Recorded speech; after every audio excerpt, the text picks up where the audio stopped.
Hello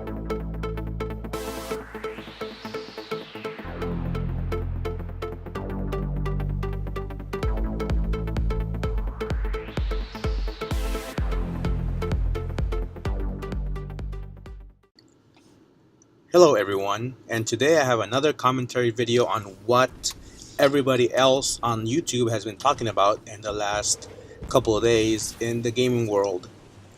I am talking about Star Wars Battlefront 2 and loot boxes. I am sure a lot of you guys have already noticed a lot of these videos. My video, I guarantee, is a little bit different. So just a little history context here. Many YouTubers have talked about how much they dislike this decision to go with loot boxes. Some have stated this a little bit less eloquently than others, but the consensus is this: paying for a video game is okay, paying for cosmetic loot boxes is acceptable, but paying for loot boxes that gives a distinctive advantage or edge to players who choose to spend more is not okay. And it is not okay to actually design a game around this. That's the general consensus. And by that I mean that developers seem to make the games more of a chore to achieve the same goals you can otherwise attain by spending extra money in that game. What does that mean? Well, some players seem to notice that these types of games are more grindy and require a lot more time to achieve a certain status in the game, a certain level, a certain power in the game, your character in the game. But we can avoid this by spending more money on loot crates and kind of skipping ahead, right? It's kind of like the fast pass at Disneyland, you know. You can wait 3 hours in line to get the ride, or if you pay an extra $10, $15, you can go to the front of the line. It's very first world, second world, first class citizen, second class citizen kind of thing. But nobody has talked about it. Nobody has really talked about the economics of this. And this is referred to as pay to win, and it has many YouTubers up in arms against EA and Star Wars Battlefront 2 in general. Before I elaborate on my thoughts and opinions, let me just shoot out some quick fire responses to questions people may ask. 1. Is it acceptable that and these are my answers, my personal opinion and my answers, right? 1. Is it acceptable that video games prices are going up in general? Well, yes, that's inflation. All prices go up. If you think about it, games are actually cheaper now because $40 to $50 10 years ago is worth more than $60 today when adjusted for inflation. And Nintendo games cost upward of $70 or $80 back in the Nintendo 64 era. I remember this. That's why I didn't get too many games for that system, or at least not new ones. Yes, there are other reasons, but prices going up is generally accepted as a fact of life. Okay. 2. Are video games now requiring more labor and time into them to create them? Yes.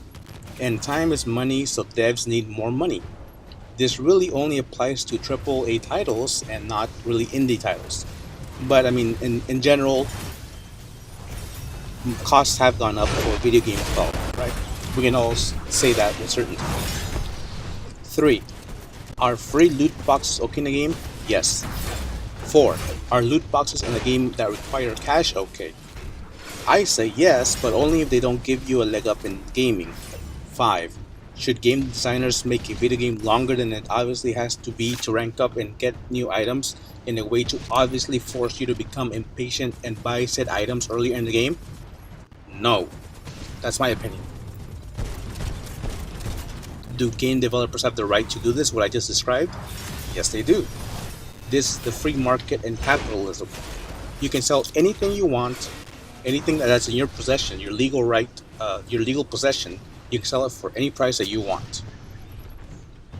Of course, if less people want that item that you have at a higher price, you may go out of business soon, right? So let's see. Number 7.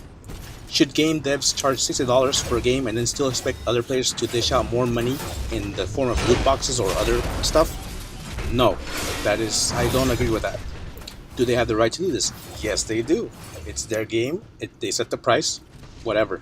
Now, we can say that, again, if you choose to vote with your wallet, like people say, then they might change their attitudes, right? But that's not happening anytime soon. It's getting worse and worse. Okay, So in general, I agree with people's opinion about this, but let me explain something to you guys. Okay, so people are calling Star Wars Battlefront 2 pay to win. Is this a fair judgment?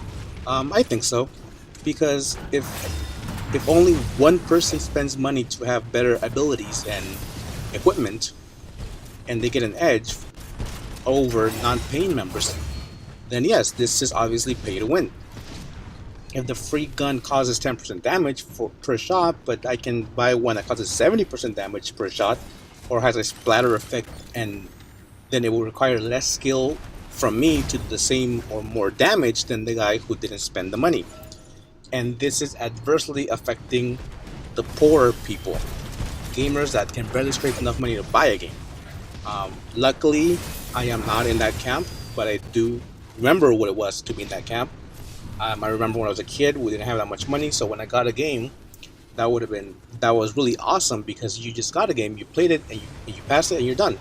And it was lots of fun, many hours of fun. Basically, my parents used it as a babysitter. There's more questionable stuff about that, but in general, you paid for the game, you played it, and that's it. You could let your friends borrow it, but now with DRM and online, you can't really do that, right? There are ways around it, obviously. There always will be. But back when I was a kid, if I bought a game, it's like, oh, hey, mom, dad, can I get this new game? It's like, well, why is it Super Mario Brothers 2 and 1? They would ask that. Say, well, it's a continuation of the story. It's a different game though, and it really was. It was a completely different game. Now with DLC, it's not a different game. It's the same exact game. You just add to it. So if I think back in the Nintendo or Super Nintendo days, I got a game and my parents said, "Oh, you want another one? Is that a different game?"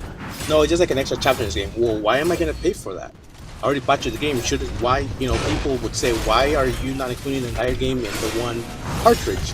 Besides the physical limitations of the size, right? But a lot of people would agree with that, and I would too. That's why I don't really like DLC. But that's not the point here. The point here is loot crates, right? But you know what? Honestly, I don't understand why people are so uptight about this. This is how life is. Life is literally pay to win. Nobody can deny the fact that if you have more money in general, you will have a higher chance of a better standard of living and most likely live longer. Life is pay to win. Now video games are becoming pay to win. But why are video games arguably something insignificant in life causing such stir when they mimic real life? Some could argue that people are playing video games to escape from reality, right? And they already have this stupid play to win real life, so they don't want that crap in your video game, right? And that's a valid argument. If people really didn't like pay to win, they would be protesting our system that we have right now. But they're not. We have become complacent, and yes, I am including myself in this. But again, life is pay to win.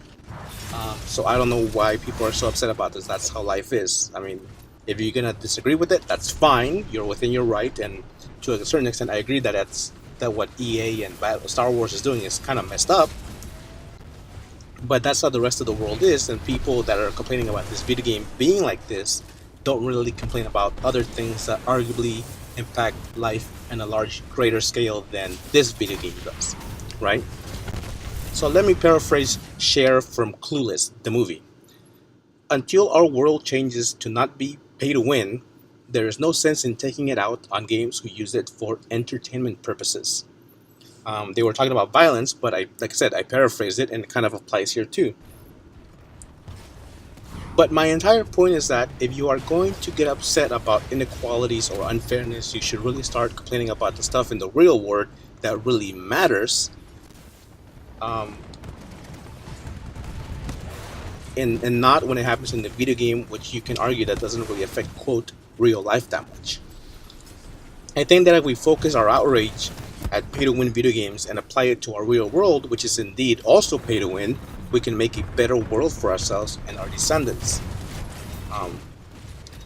Like John Oliver said at the ending of his net neutrality skit several years back, this is the moment you were made for, commenters. Like Ralph Macchio, you've been honing your skills by waxing cars and painting fences. Well, guess what now? It's time to do some freaking karate. For once in your life, we need you to channel that anger, that badly spelled bile that you normally reserve for unforgivable attacks on actresses you seem to think who have put on weight, or politicians you disagree with. Dot dot dot. We need you to get out there and, for once in your life, focus your indiscriminate rage in a useful direction. Dot dot dot. End quote. So all I'm saying is, don't complain about video games. Something that you can argue that doesn't matter. And don't get me wrong, I love video games. I love playing them. I know they're a big hobby for a lot of people. A lot of people are passionate about it. But there are bigger things in the world that you can focus your anger and rage on, that besides video games. Focus your anger on stuff that really matters in the world. Or if you think this really matters, and I know it does to many of you, go ahead and tell EA this directly. Don't just, quote, vote with your wallet. Take to Twitter, go to Facebook, actual physical letters, or call them. Let them know you disagree with this practice, and hopefully we can change that. But if people keep pre-ordering games, and I'm not going to pre-order that game, I might buy it later down the line when it's really cheap, maybe next year or something, I don't know. But honestly, I really don't like it that much. But let's just focus our anger on stuff that really does matter, that can really help change a difference in the world. Thanks for listening. I will catch you on my next video. Bye.